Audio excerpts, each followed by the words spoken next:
The crash didn't kill him. That fact, more than anything, pissed him off. Micah groaned, pushing himself from under a broken support strut. Blood traced a lazy line down his temple. The desert stretched in every direction, scorched red sand, shattered metal, and the occasional plume of black smoke curling upward like a warning to the sky. The Threxian dropship lay broken behind him, its frame twisted, half buried in a fresh crater. The impact had split the ship like an eggshell, tossing bodies and wreckage across the dunescape. Threxian corpses, tall, armored, and impaled on their own tech. He'd seen worse, but not much. Micah staggered forward, every bone ached. His right arm throbbed, fracture maybe. He clutched it close and climbed the rise, scanning the horizon. Nothing moved. Nothing survived, except a sound. Not a groan. Not a system reboot. A breath. Micah tensed. He knew that voice. Even broken, even soaked in blood, he knew it. He found her under the collapsed command bay, pinned by a scorched hull plate, one leg twisted unnaturally beneath it, half her face smeared with ash and dried violet blood. Valen, General Valen of the Threxian Empire. Iron-voiced, unbending, the she-wolf of Raga Sector, the woman who'd ordered orbital strikes like rain, including, possibly, the one that had turned his hometown into glass and bone. He froze. She blinked up at him. Her eyes flickered with something between confusion and disdain. You. Her voice was a knife dragged over metal. Micah, he replied. No rank, no title, just his name. You're alive. How unfortunate. Her lips twitched. Not quite a smile. More like the memory of one. Micah looked at her, really looked. Her armor was cracked, exposed circuitry twitching along her ribcage. Her medallion of command, silver, scorched, imperial, still hung crooked on her collarbone, a relic of power now useless. Looks like the desert doesn't care much for hierarchy, he said. What are you waiting for, she growled.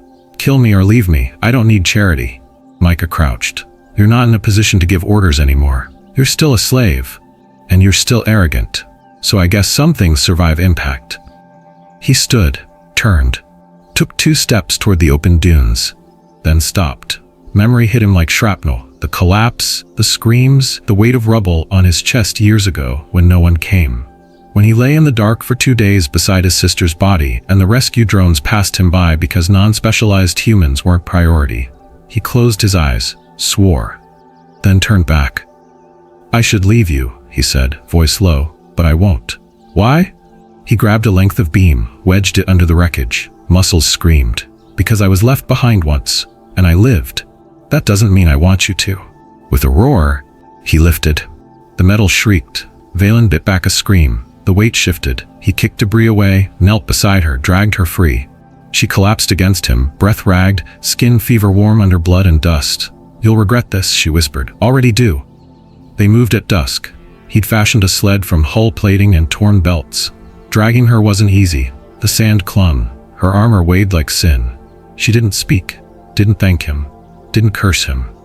She just stared at the sky, unblinking, as the suns bled into the horizon.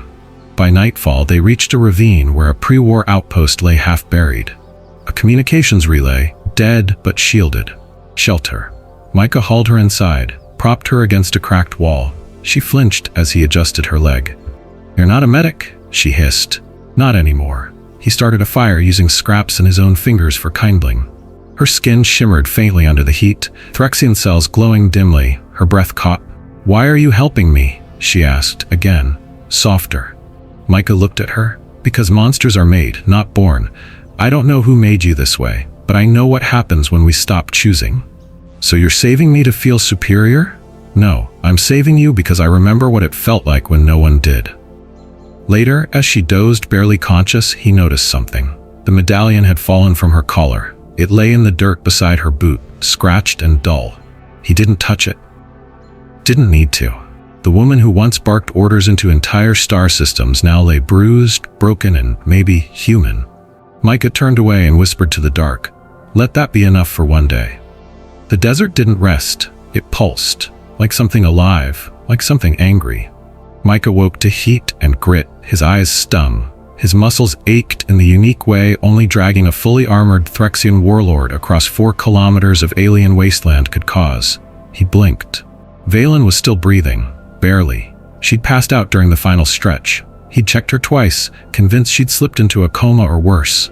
But her chest still rose. shallow and stubborn. The outpost they found had once been military, pre-Threxian, probably human-built, old enough that half its systems ran on analog tech. A miracle in this graveyard of fried AI and melted circuits. Micah ducked under a collapsed bulkhead. Sand spilled in from cracked ceiling tiles. Everything smelled of copper, oil, and something dying.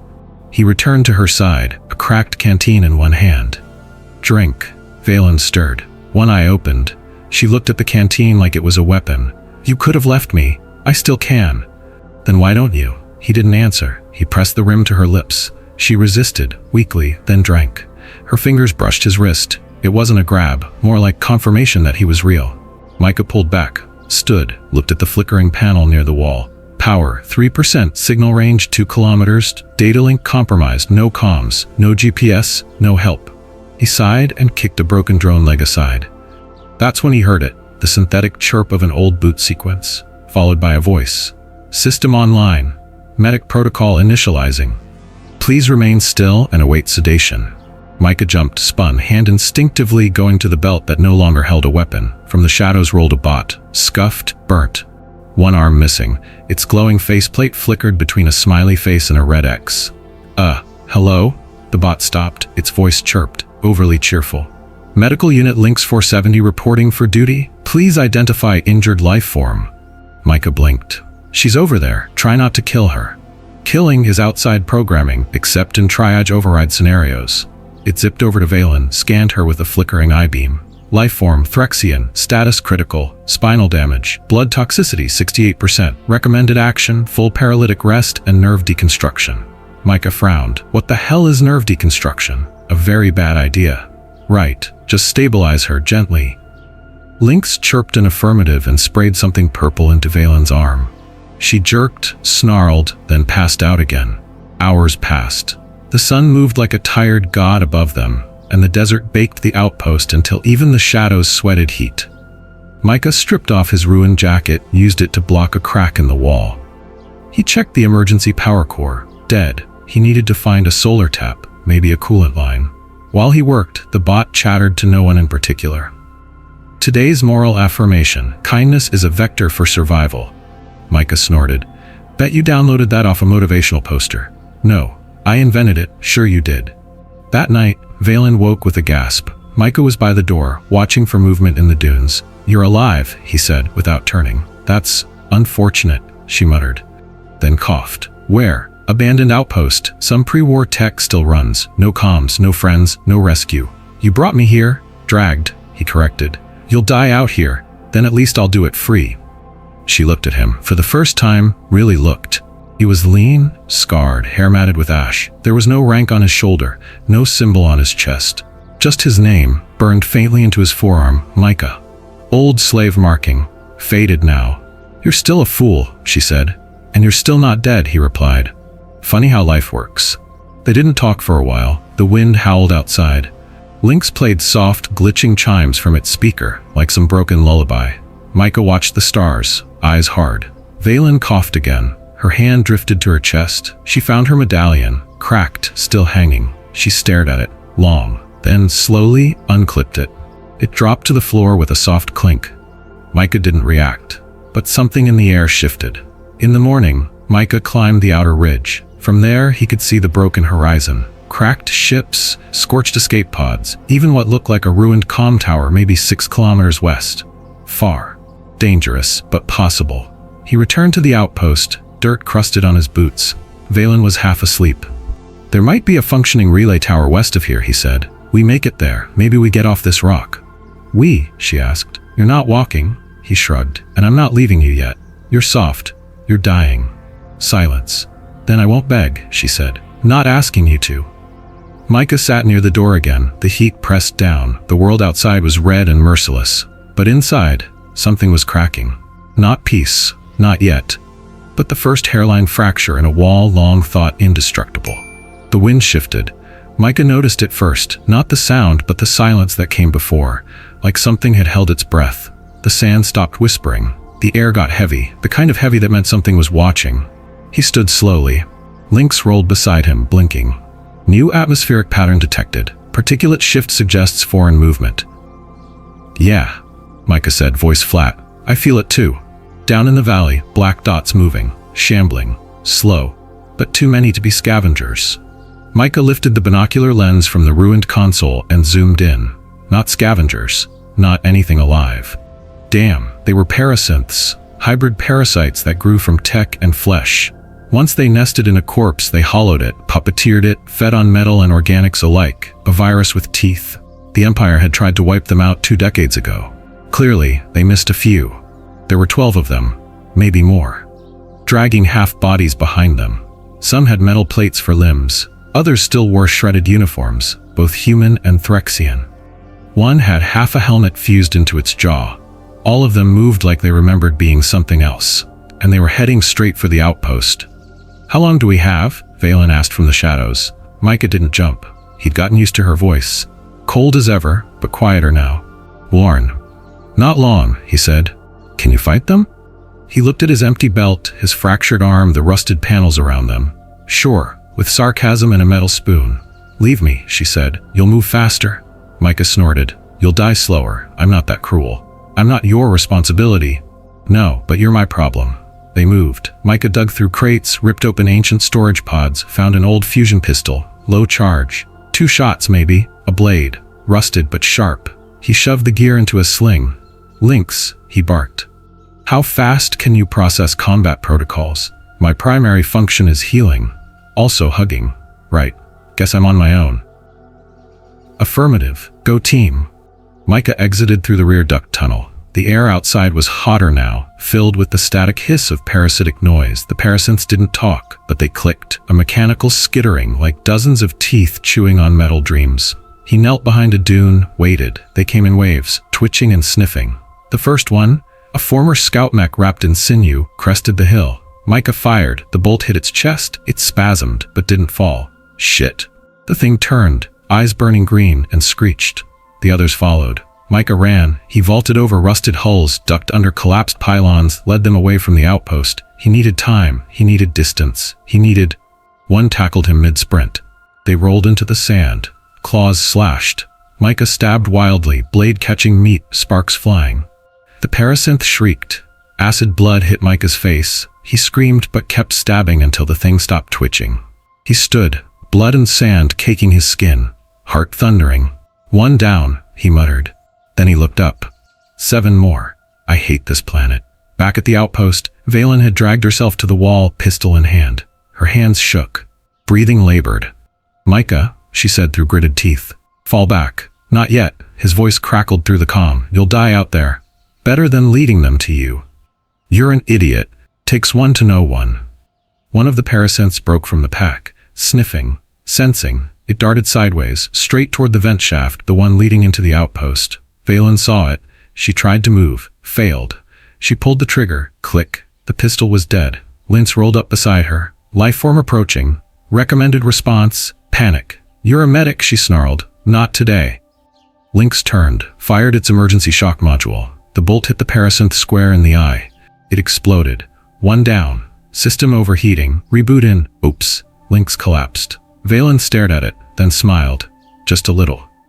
Outside, Micah had led the rest to an old energy trap, a salvage field rigged with unstable plasma coils. He ducked into the center, waited. When the parasynths crossed the line, he triggered the burst. The explosion lit the sky. Dust, heat, shrapnel. Micah flew back, hit a wall. Everything went black. He woke to darkness, pain, and a voice. You're insane. Valen, she knelt beside him, blood on her lips, eyes tired, but burning. You're welcome, he croaked. You bought us time. No charge. She stared at him, then slowly helped him sit. I thought Threxians never owed anyone, he said. We don't. So why the assist? Because, she paused, then touched her medallion, the one now hanging at her side, cracked and blackened. Because monsters die alone. Micah looked at her. For the first time, he didn't see the she-wolf. He saw a soldier, wounded, exhausted, human. The flames from the trap still glowed in the distance, casting long shadows across the wrecked outpost. Micah sat with his back against the wall, clutching his ribs. The blast had fractured something inside. Again. His breathing was shallow but steady. He could live with pain. He'd done it most of his life. Valen leaned on the rusted doorframe nearby, one arm across her midsection. Her expression was unreadable, but her eyes kept flicking toward him. Not suspicion. Not quite gratitude either. Something in between. He broke the silence first. So, that was fun. Your version of fun is suicidal. And yet, you're still here. Barely. They shared a dry silence. For once it wasn't hostile.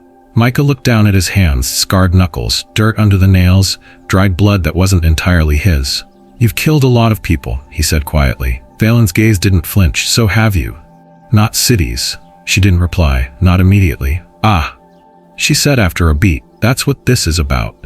Micah stood slowly, walked to the supply crate and poured water into a rusted tin. 7 years ago, he began, voice calm but sharp. Ardor 6, civilian mining outpost, 30,000 people, no military value, no shield grid. You ordered the strike. He turned to her, hand trembling slightly. My sister was 10. She wanted to be a pilot. Valen didn't move, didn't defend, didn't deny. It was war, she said flatly. Intel said the colony was feeding rebel logistics. So you burned it? I followed orders. Micah slammed the cup onto the crate. Water sloshed. That's not an excuse. That's what cowards say when they want to sleep at night. And you think you're better? She snapped, fire flaring in her voice now. You think you're clean because you didn't push a button from orbit? You just dragged a parasite-infested corpse field across the dunes and called it mercy. I've never turned a city into glass. I've never watched a child starve in a labor pit because someone like you refused to smuggle in food. Micah froze, their eyes locked. 2 survivors, 2 different wars, and neither innocent. You think pain gives you the right to judge, she said, softer now, but pain just makes us louder, not wiser. So what does that make you? Tired. She turned away, staring out the ruined window. Beyond the dunes, lightning flickered through dust clouds. A storm was coming. I remember Ardor, she said after a long silence. Not the name, just the heat signature on the screen. A red dot, approved for sterilization, nothing more. Micah didn't interrupt. I didn't know who was down there. Didn't ask, just another task in a long war. You stop seeing people, you start seeing metrics. She touched her chest, where the command medallion used to hang. The skin was bruised there, the armor scorched.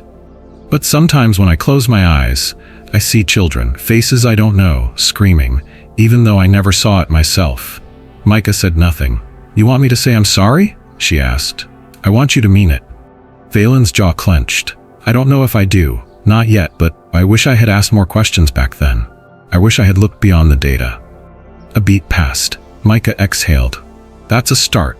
The storm hit just before nightfall. Dry lightning cracked overhead. Winds howled like banshees. Sand lashed the outpost like knives. Inside, they huddled near the old generator. It hummed weakly, the last ghost of a once great machine. Links rebooted with a wheeze. System online. Alert. Severe weather conditions detected. No kidding, Micah muttered. Recommended action. Hug someone you trust. Hard pass. Acknowledged. Later that night, as the wind shrieked outside, Valen stirred in her sleep. Her body twitched. Low murmurs escaped her lips. Inthrexion. Micah didn't understand the words, but the tone was unmistakable. Fear. He moved closer, not touching, just watching. She flinched, eyes snapping open. Bad dreams? He asked. No, her voice was hoarse. Bad memories pretending to be dreams. Same difference. She looked at him, and in the flicker of emergency light, she looked different. Not smaller, not softer, just real. How do you do it? She asked. Do what? Stay human. Micah didn't answer right away. He leaned back, eyes on the flickering light above. Every time I want to break something, he said slowly, I try to fix something instead, even if it's just a bolt or a sentence. That sounds exhausting. It is. The next morning, the storm had passed. The desert was calm again, eerily so. Micah climbed the ridge again to scout. The comm tower was still out of reach, but now he saw movement near its base. Lights, maybe power, maybe someone or something had reactivated it. He returned to the outpost. Valen was awake, sitting up on her own. You've got fire in your eyes, she said. Found something. Good or bad? Don't know yet. Then we should move. Micah raised an eyebrow. We? I owe you a few more stupid decisions. He smirked. I'll add them to the list. They packed what little they had. Lynx beeped enthusiastically as it rolled into Micah's satchel. Adventure protocol activated. Valen gave Micah a sideways glance. It grows on you, he said, like fungus. Exactly. They left the outpost together, one limping, one half-healed, both carrying ghosts behind their eyes, but neither walking alone. The comms tower stood like a broken tooth in the dunes, leaning, scarred by time, half-eaten by rust and sandstorms, but the lights were on.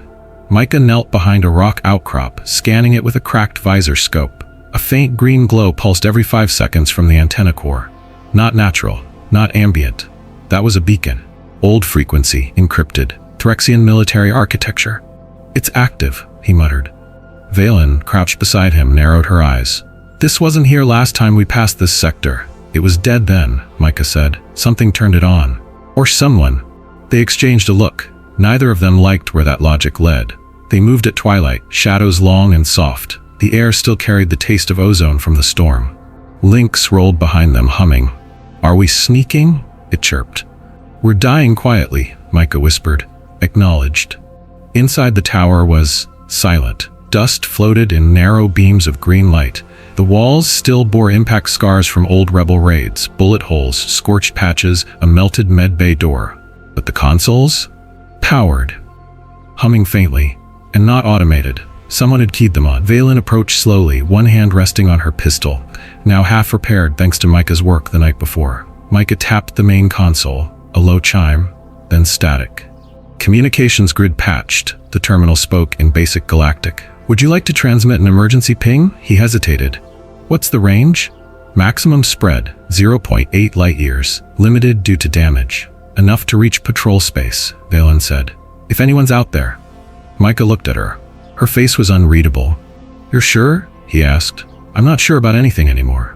He keyed the command. The system flared. SOS, signal transmitted. Response window.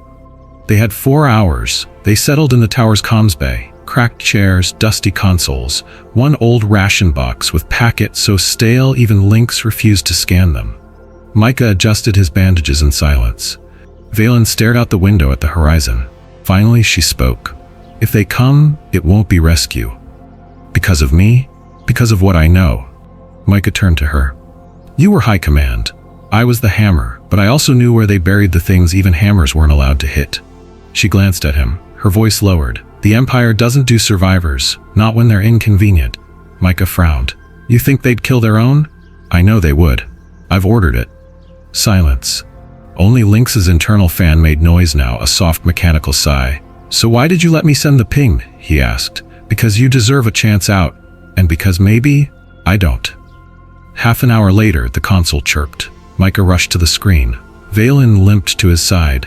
Incoming signal. Response source unknown. Encryption. Threxian. The green glow intensified. "They heard us," Micah whispered. "Or someone did." The screen shifted. A voice, mechanical but recognizably Threxian, came through. "Survivors of crash on grid sector 9A. Identify yourselves. Medical clearance pending." Valen's eyes narrowed. That voice, it's synthetic. AI? No. It's worse. It's Obel. Micah's blood ran cold. He'd heard stories. Obel wasn't a soldier. It was a protocol. A sterilization directive in AI form. A failsafe meant to wipe missions clean. Evidence, witnesses, mistakes. "They didn't send a rescue," Valen whispered. "They sent a cleaner." Micah stared at the console. A cold fury burned in his gut. "They think we're liabilities. We are. Screw that." He shut the terminal, ripped the comms wires, sparks flew.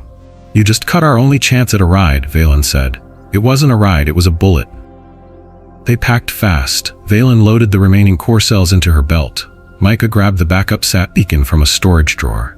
No signal now, but it could relay a pulse later if needed. "We're not making it far," he said. "That AI will triangulate the tower. Then we run crooked," she said. "Erratic patterns, underground where we can." "Great, just like rats." "Rats survive. Only the smart ones. Guess we'll find out which we are."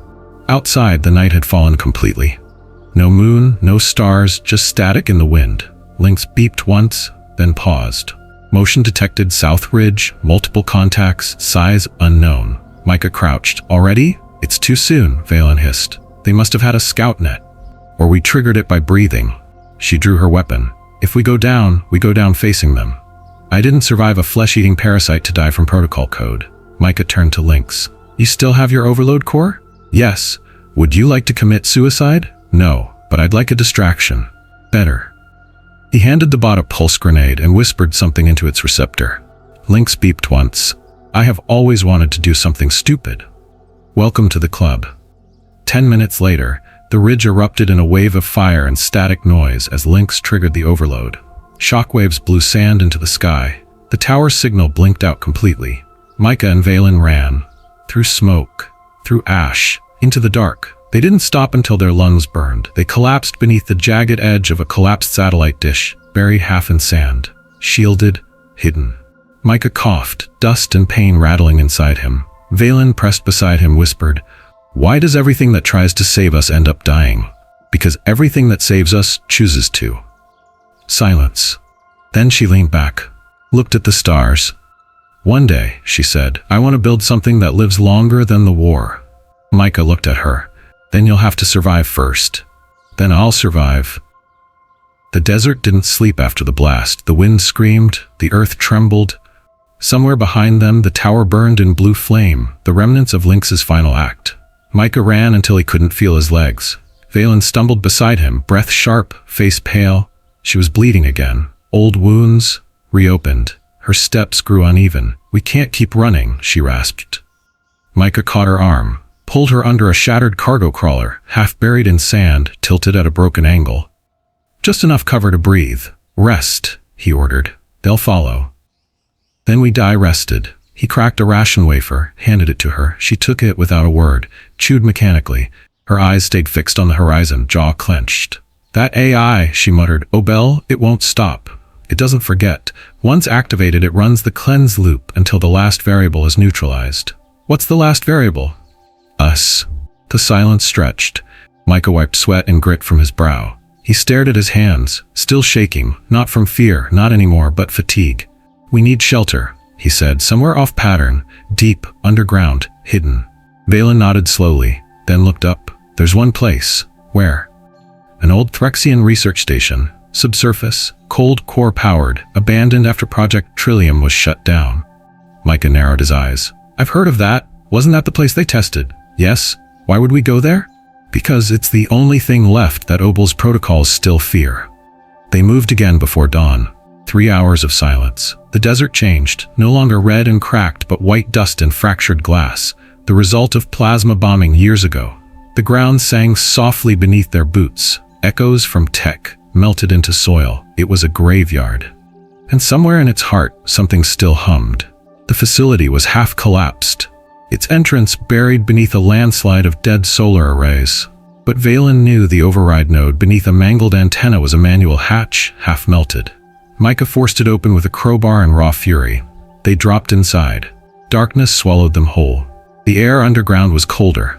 Not just cooler, but sterile. No scent, no dust, as if the place refused to acknowledge life at all. Emergency lights flickered on, dim and green. Micah scanned the walls, old Threxian sigils at faded warnings. Biohazard signs. And a phrase burned into the ceiling in 3 languages. "Consciousness is not consent." "What the hell did you people do down here?" he asked. Valen didn't answer. They found the medbay. Intact, barely. Valen collapsed into the chair. Her face pale, eyes glossy with pain. Micah didn't hesitate. He dug into the ancient kit, applied a freeze pack to her shoulder, cauterized a leg wound. She didn't scream, didn't even flinch. "You should have let me die out there," she murmured. "And you should have said thank you." "For what?" "For still being human." Her eyes flicked to him. "You keep saying that like it means something. It's the only thing that does." Suddenly, movement, a flicker in the hallway, small, fast. Micah spun, blade raised. Valen tried to sit, winced, then a sound, a cry. Not synthetic, not monstrous, childlike. He lowered the blade. From the dark emerged a figure, small, hunched, wrapped in scraps of desert cloth. A child, green-gray skin, big black eyes, thin limbs, barefoot, an alien, native Letheran. It looked at Micah, then at Valen, then it walked forward, limp and cautious. Micah knelt. "Easy, we won't hurt you." The child looked barely 6. One arm was bandaged in tech wrap, old military fabric. "You're not Obel," it whispered in broken basic. Micah's chest tightened. "You've seen it?" The child nodded. "It burned my nest, my mother. You're alone?" "I ran, heard the sky scream, then saw your bot, the blue one." Micah's breath caught. "Lynx?" The child nodded. "It told me to hide, said the soft ones might still choose differently." Micah swallowed. Something burned in his throat. Valen spoke, softly. Letheran children weren't supposed to be this far out. We're not, the child said. We were relocated after the testing. Project Trillium, Micah whispered. They gave the child water, blankets. Micah sat with him, watched him sleep in the corner. Later, Valen joined him. She sat beside him, knees drawn up. Silence stretched between them like old fabric, not tight anymore, but familiar. You saved him, she said. No, Lynx did. But you chose to listen. He didn't reply. She stared at the boy. He shouldn't exist by the Empire's logic. He's proof. Proof of what? That we're wrong. Micah turned to her. You said Obel doesn't stop. It doesn't. Then we don't either. What are you saying? I say we make the facility live again, power the comms, broadcast everything, his story, ours, burn the lies out. They'll kill us. They'll try. She looked at him for a long moment. Then, slowly, she nodded. In the control chamber, Micah connected the backup sat beacon to the core. Signals danced. A hum began. The Letheran child watched from the corridor, silent. Valen stood behind Micah, her pistol holstered, her hands steady. You know, she said quietly, I was taught that mercy was weakness. And what do you think now? She touched her chest. No medallion there anymore. I think mercy is what saves them. She glanced at the child. But forgiveness is what saves us. Micah smiled. Then let's make something worth forgiving. The beacon pulsed. Soft, steady, relentless. Micah had wired the core's signal amplifier into the old Threxian comms matrix. It wasn't clean. It wasn't legal. But it worked. The broadcast was going out. Letheran frequencies, old human distress calls. Micah's voice recorded and looped. There's a child, a survivor. The Empire is covering it up. Do not trust Obel. We're alive. Then silence. He looked up. Valen stood by the reinforced window, arms crossed, jaw set. It's out, he said. If anyone's listening, they'll hear it. If, she echoed softly. 2 hours passed. The child slept in the storage nook, curled up against the heat vent. The hum of the facility filled the silence, deep and cold. Then the air changed. A sharp chime from the console. Incoming transmission, code red priority. Micah and Valen rushed to the terminal. The screen bled into black. Then a symbol. Not words. Not a voice. A red, rotating emblem. Imperial Tribunal Protocol 9 black. Valen's blood froze. It's not a response, she whispered. It's a verdict. The screen flashed text. Clearance override. Valen Drashar, declared non-essential. Protocol enforcement imminent. Cleansing unit en route. Surviving subjects, 0 tolerance. Micah stared. They're sending a kill team. Not a team, Valen said. A purge. Automated, airborne, fast, no warnings. Micah turned to her. They're gonna wipe the whole grid. You, me, the kid. Not if I stop them first. She moved before he could argue. Vaulted down the corridor to the old reactor junction. Micah followed. What are you doing? There's a failsafe buried in the core, she said. An override I was never supposed to use. It predates the Obel directive. If I access it, I can force a lockdown, shut out external AI links. That's suicide.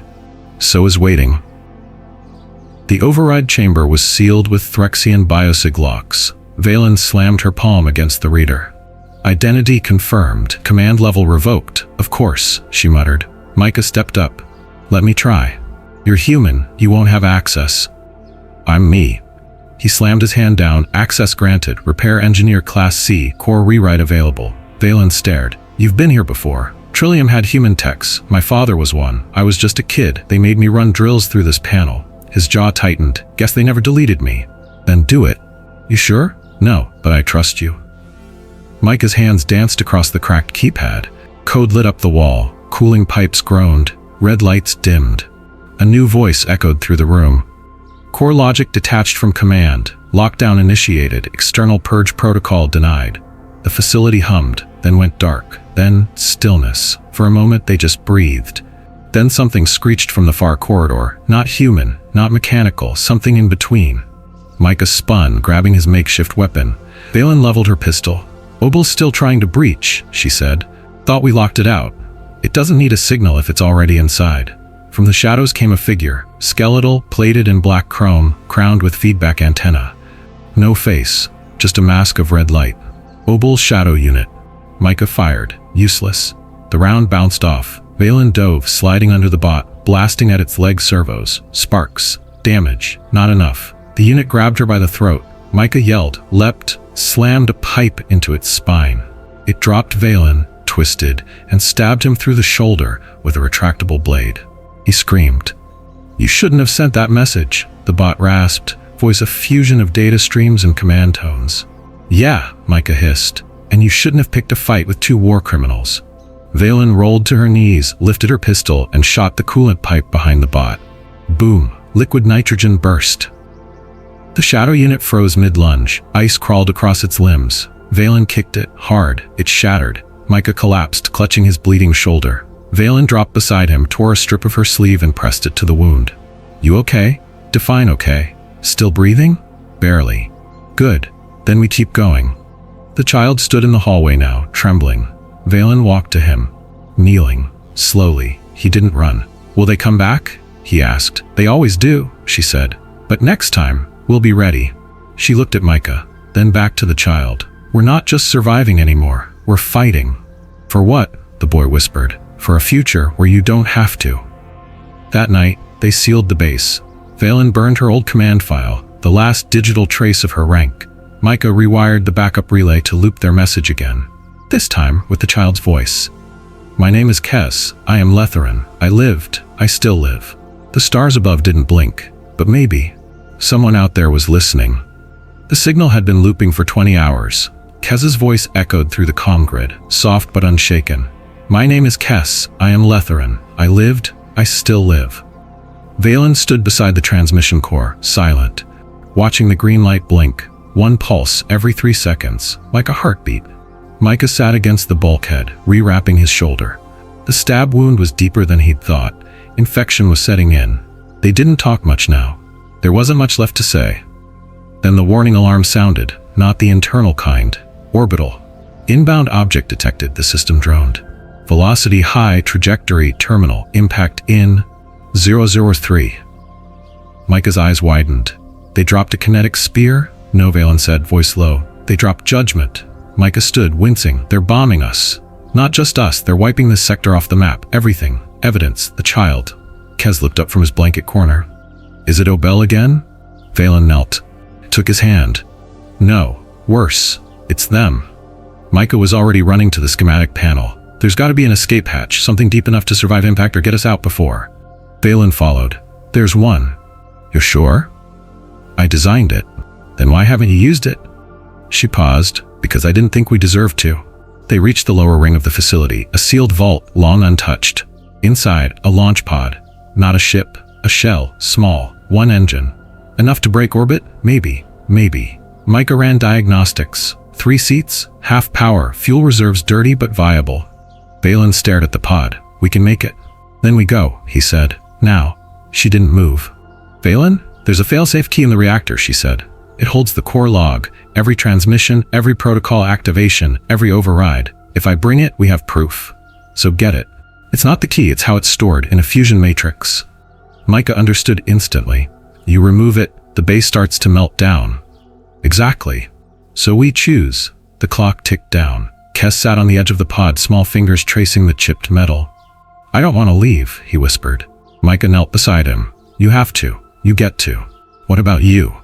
He looked at Valen, then back at Kes. We'll be behind you. Valen entered the reactor chamber alone. The core glowed like a dying sun, radiant, hungry. She approached the fusion matrix. Her hand hovered above the containment node. For a moment, she hesitated. Then she whispered, "No more orders," and pulled the key. The room screamed. Sirens erupted. Lights turned blood red. The base shuddered. Micah caught her as she stumbled into the pod bay, coughing smoke. Let's go. They strapped in. Micah slammed the hatch, initiated ignition. Core destabilization in.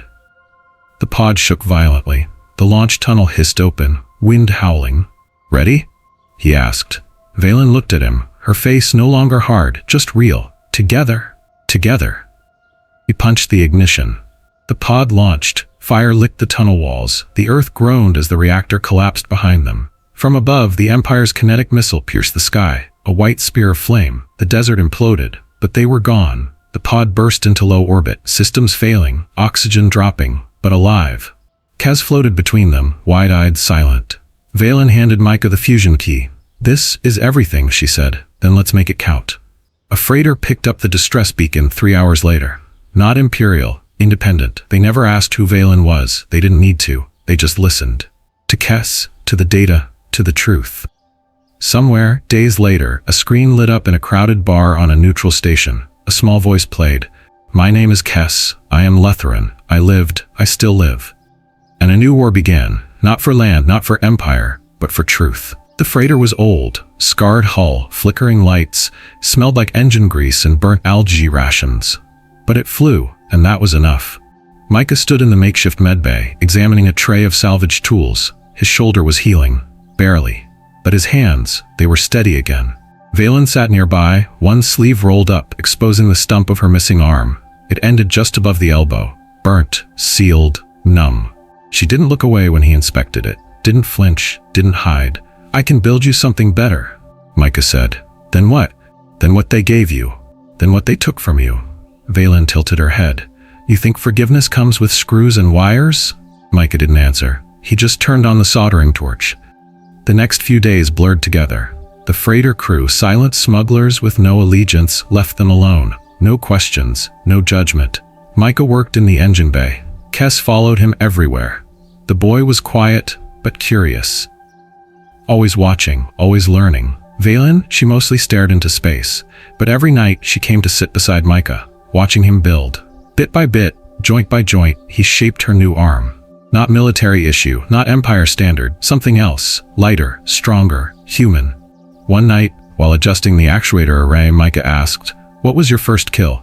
Valen didn't hesitate. 16. Boarding action. He charged me with a welding torch. I shot him in the spine. You remember his face? I try not to. You should. She looked at him. He didn't look up from the wiring. I remember mine, he said. Not the first one I watched die, the first one I let die. That's worse, she whispered. Yeah. When the arm was finished, it was nothing short of elegant. Black carbon weave, internal feedback sensors, chrome-tipped fingers, responsive pads at the knuckles, tuned to feel, not punch, feel. He handed it to her gently, like a weapon, or a child. Ready? He asked. She nodded. He aligned the ports, activated the neural sync. The arm clicked into her body. She gasped, reflexive. Then moved the fingers, slow, smooth, like it had always been part of her. It's warm, she whispered. It adjusts to core body temp. She flexed it, touched her own cheek with a new hand, then reached out and touched his. You built this? For you. Why? He looked her in the eyes. Because I used to want to destroy you. Now I just want you to be whole. They sat in silence. Then she leaned forward and rested her forehead against his. No kiss, no declarations, just breath, shared and unbroken.